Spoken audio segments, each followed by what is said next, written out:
Hey there, it's Marie Andy from Her Fitness, and I want to talk about recovery today.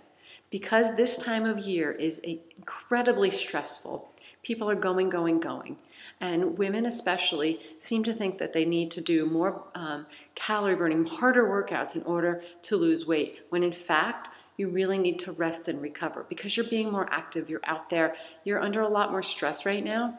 So think about your body like a car. This car's got a lot of mileage. It's got 200,000 miles. It's got baloney skins. It's got no brakes. You don't want to take that car out and go on a family vacation to Disney. Okay, you'll break down.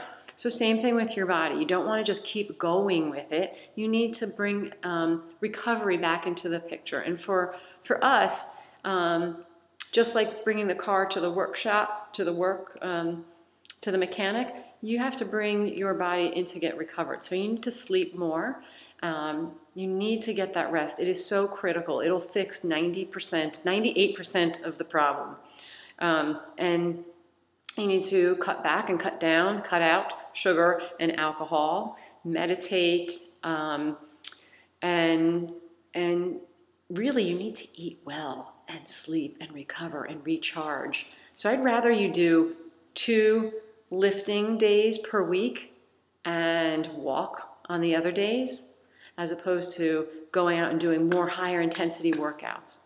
So your recovery will drive your workouts, and you will be able to work harder during your workouts and get a better result from your workouts if you recover properly.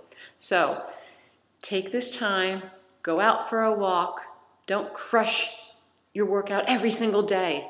Have days of recovery, and be okay with that. If you have any questions, please reach out to me, Marie at herfitnessnj.com.